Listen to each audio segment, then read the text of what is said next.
Assalamualaikum warahmatullahi wabarakatuh. Kembali lagi bertemu dengan saya di channel Hendrik Yusuf Sebuah. Jangan lupa like, subscribe, and comment. Nah, saudaraku, baru-baru ini kita melihat video-video yang bersebar dan trending, yaitu video Siti Aisyah, istri Nabi Muhammad kita.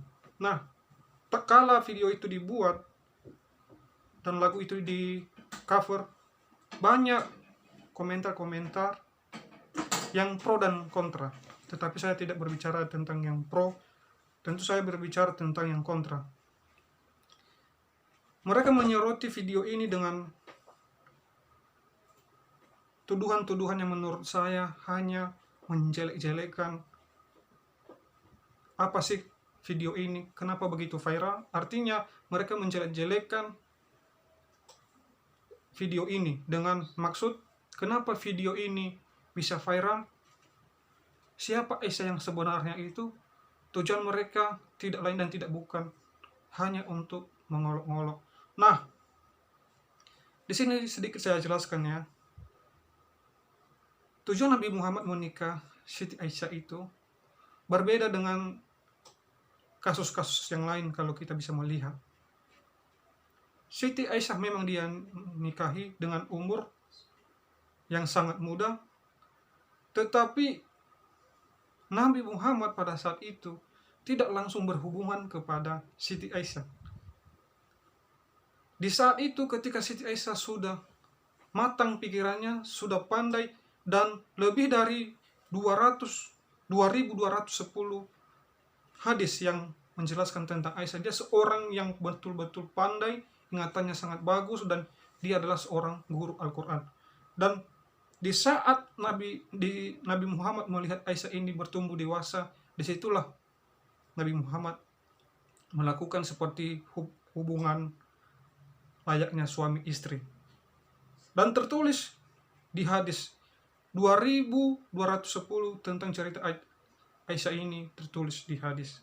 Nah, sebelumnya dia menikahi Siti Khadijah yang 15 tahun lebih tua umurnya.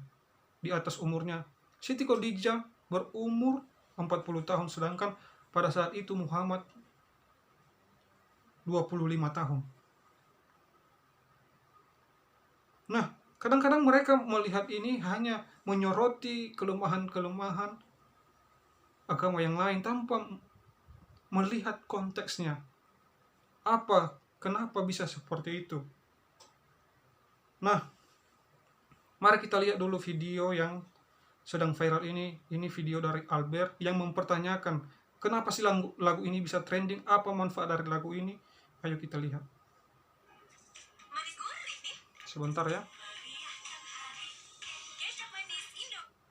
Adalah istri-istrinya. Yang saya sana ada teman-teman ya, kalau lihat, aduh ini minta maaf. Nah, saya coba. Inilah ya, video si Albert itu. kasih lihat ke teman-teman. Nah, kalian bisa lihat di sana, kita buka sama-sama keluarga. Dan sahabat, kita buka keluarga. Di sana ada nama istrinya. Nah, istri-istri Rasul. Ya, kita lihat. Lalu di sana ada ringkasan pernikahan. Nah, artinya dia mempertanyakan kenapa istri-istri Rasul itu banyak.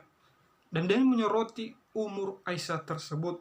Nah, ini seakan-akan Albert ini mempersulit ya, dan mempermasalahkan dan menghina. Nah, mari kita lihat kebodohannya yang dia lakukan. Dalam video kali ini saya akan memberikan suatu penjelasan. Di dalam Islam itu, kalau sudah cukup dewasa itu boleh menikah. Nah, pada saat itu berbeda dengan zaman sekarang. Kalau kita bisa melihat contoh seperti di Amerika atau di Texas, itu 16 tahun bisa menikah.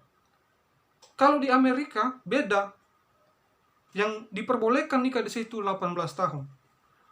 Kalau di India tidak boleh menikah di bawah 18 tahun, itu dianggap ilegal. Nah, ini kalau secara kultur budaya atau secara budaya tersebut itu berbeda-beda.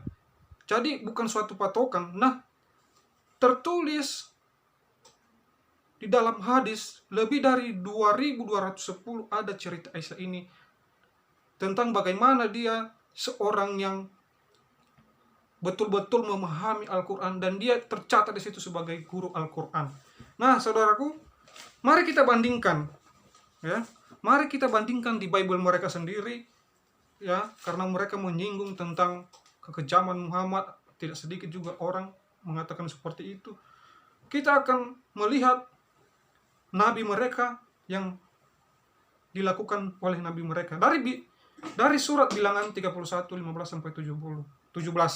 Bilangan 31 ayat 15 sampai 17 dikatakan di situ pembalasan terhadap orang Midian. Ini konteksnya. Ke ayat 15, dan Musa berkata kepada mereka, kamu biarkan semua perempuan hidup. Bukanlah perempuan-perempuan ini atas nasihat Bilyam menjadi sebabnya orang berubah setia terhadap Tuhan dalam hal peor, sehingga itulah turun ke antara umat Tuhan. Maka sekarang bunuhlah semua laki-laki di antara mereka dan juga semua perempuan-perempuan yang pernah bersetubuh dengan laki-laki haruslah kamu bunuh. Nah, ini ayat sangat jelas tertulis di surat Bilangan 31 ayat 15 sampai 17, di mana ketika berfirman kepada Musa, itu ayat yang pertama, dan ayat yang ke-15, Musa mendengarkan perintah itu dan langsung dilaksanakannya, menyuruh orang Israel pada saat itu. Nah, yang menjadi pertanyaan saya di surat ini ada 3. Yang pertama, perempuan yang dibiarkan hidup laki-laki harus dibunuh, dan perempuan yang bersetubuh dengan laki-laki harus dibunuh. Bagaimana mereka bisa membedakan perempuan yang bersetubuh dengan laki-laki dengan perempuan yang tidak bersetubuh dengan laki-laki? Artinya apa? Karena ada perempuan yang dibiarkan hidup. Jadi ini suatu pertanyaan yang sangat besar menurut saya. Ya, itulah kekejaman pada saat itu. Nah, tetapi mereka tidak membuka mata mereka. Di Alkitab mereka sendiri, kitab suci mereka, diajarkan bagaimana cara membunuh, ya, dan diajarkan hal-hal yang tidak wajar. Hal-hal seperti seks misalnya tertulis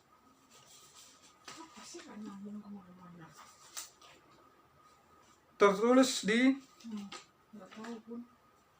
sebentar ya, 2 Samuel ayat 11, 2 Samuel pasal 11 ayat 2 sampai 5. Biar saya bacakan kepada kita semua ya. Sebentar ya. Ini memang saya tidak menghafal juga ini, karena ini udah saya lama tinggalkan. Ya. Di 2 Samuel pasal 11 ayat 2 sampai 5. Kita baca ayat yang kedua. Sesekali peristiwa pada waktu petang ketika Daud bangun dari tempat pembaringan lalu berjalan-jalan di atas pohon, di atas soto istana, tampak kepadanya dari atas soto itu seorang perempuan sedang mandi. Perempuan itu sangat elok rupanya. Lalu Daud menyuruh orang bertanya tentang perempuan itu, dan orang berkata itu adalah Betseba binti Eliam, istri Uria orang Het itu. Sesudah itu Daud menyuruh orang mengambil dia. Perempuan itu datang kepadanya. Lalu Daud tidur dengan dia. Perempuan itu baru selesai membersihkan diri dari kenajisannya. Kemudian pulanglah perempuan itu ke rumahnya. Lalu mengandunglah perempuan itu, dan disuruhnya orang memberitahukan kepada Daud, demikianlah aku mengandung. Nah, bayangkan saudaraku, ya, tokoh di dalam Alkitab yang dikenal sebagai Raja Daud melakukan hal-hal yang tidak wajar menurut saya, yang tidak logis. Tetapi mereka menutupi ini dengan tidak menceritakan hal-hal seperti ini. Nah, ketika mereka menyerang agama yang lain, mereka tidak introspeksi diri. Apakah kitab mereka sendiri memang dilayakkan untuk membunuh seperti yang saya ceritakan tadi? Dan Daud juga seperti itu. Nah, kalau kita juga melihat kisahmu, tidak sedikit kita sangat membingungkan ya. Bagaimana ketika Nuh pada saat itu melakukan mabuk-mabukan dan mengutuk keturunannya. Itu tertulis di Kejadian 9 ayat 20 sampai 21. Ketika Nuh sedang telanjang, lalu dia mengutuk keturunannya. Apakah ini yang disebut firman Tuhan? Jadi, buat saudara-saudaraku, ya, kami memang tidak marah kepada kalian ketika kalian mengkritik ya ajaran yang tidak kalian pahami sendiri. Nah, kalau kita tanya kepada mereka seperti itu, pasti ada pertanyaan. Contoh, mereka akan mengkonter dengan ayat ini dengan Efesus 2-15. Sebab dengan matinya manusia telah membatalkan hukum Taurat. Efesus 2 ayat 15. Artinya apa? Dengan matinya Tuhan Yesus di atas kayu salib, bahwa hukum Taurat itu tidak berlaku dan terjadilah kontradiksi. Nah, dibantah dengan ayat yang lain lagi, Lukas 16-17, lebih mudah langit dan bumi lenyap daripada satu titik dari hukum Taurat itu batal. Terjadi kontradiksi, saling membantah. Nah, saya anggap ini adalah sesuatu yang tidak logis. Ya, demikian video saya kali ini. Saksikan video saya selanjutnya. Dan jangan lupa like, subscribe, komen, dan share supaya kita bisa berbagi dan saling belajar. Sekian dan terima kasih. Assalamualaikum warahmatullahi wabarakatuh.